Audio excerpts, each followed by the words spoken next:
भारत मंडपम नूतन भारतर technology यात्रार आउ गोटे ऐतिहासिक पदक्षेप आरंभ है।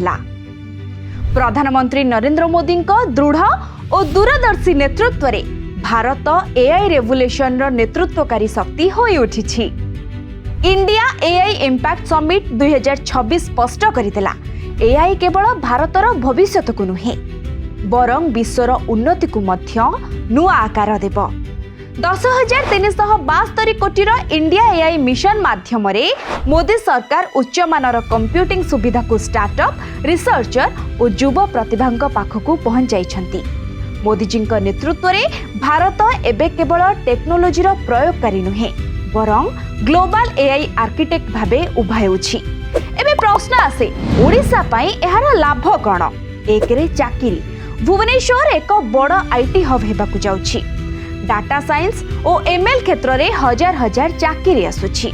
दुई रे चाषी, ओडिशार चाषी एबे एआई माध्यम रे माटी परीक्षा आ पाणीपागर सटीक सूचना पाइबे। तीन रे स्वास्थ्य, गाँ गाँ रे एआई डायग्नोस्टिक्स पहुंचब आ रोग आगुआ चिन्हट हेब। मोदी जी नेतृत्व रे भारत एबे टेक फॉलोअर नुहे बरं ग्लोबल एआई आर्किटेक्ट पालटुछि।